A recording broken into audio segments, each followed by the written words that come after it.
Obulimi gwe musingi gw'ebyenfuna y'eggwanga kubanga abantu abasukka mu bitundu 7 ku buli 100 balimi. Kyokka okunoonyereza kulaga nti olw'ennima embi kivuddeko ettaka okwonooneka nga kino kisaza amakungula n'ebitundu 5 ku buli 100. Olw'enkozesa yaffe embi ey'ettaka, enkuba bw'etonnya oluusi eritwala olw'enkozesa yaffe embi. Kati tuyina okweddaabulula oba tulina okwetunulamu tusobole okukozesa ettaka lino nga bwe tulina oddikozesa. Obutamanya nakyo kikoze kinene okwonoona obugimu bw'ettaka anti abalimi bagula buguzi bigimusa awatali kumanya oba nga ddala bye byetaagisa mu kika ky'ettaka eryo. Bw'oba ogenda okusimba ebitooke wano ogamba ettaka lino lizza ebitooke, bwe liba terizza twetaaga ttaka lifaanana litya ebitooke okudda, oteekemu ekigimusa ekyo kyennyini ekitooke kye kiyinza okukozesa. N'omuwendo gw'abantu ogweyongera buli lukya nakyo kinokoddwayo ng'ekimu ku bivuddeko ettaka okwonooneka.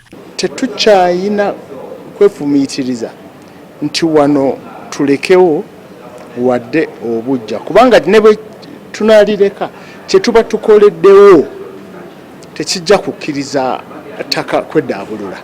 Odde okuddiwummuza olima emyaka 3 lumula emyaka 3 ekitakyasoboka. Ate bw'oba olirima kozesa ebigimusa ebizungu, kozesa ebigimusa bino ebyaffe ebiganda, nakavundira, obusa, kalimbwe. Ekirala kyusakyusa emiwozi kasooli, teekawo ebijanjaalo oba ebinyeewo oba soya.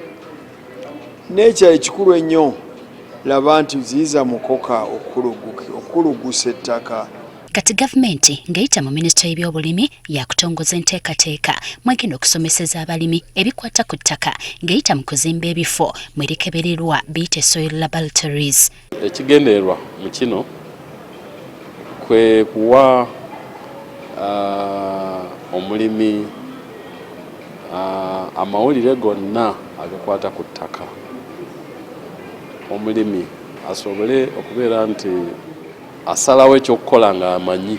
Bino bibadde mu kuggalawo olukiiko olumaze ennaku 2 nga luyindira mu Kampala abalimi, ebibiina by'obwannakyewa n'abakungu okuva minisitule y'ebyobulimi nga bakubaganya ebirowoozo ku butya bwe bayinza okuddaabulula ettaka. Minisita omubeezi ow'ebyobulimi n'obulunzi Frederick Kyakulaga agamba obuzibu bw'abalimi abakola ogw'okukungula gwokka ne beerabira ebikwata ku ttaka kwe balima.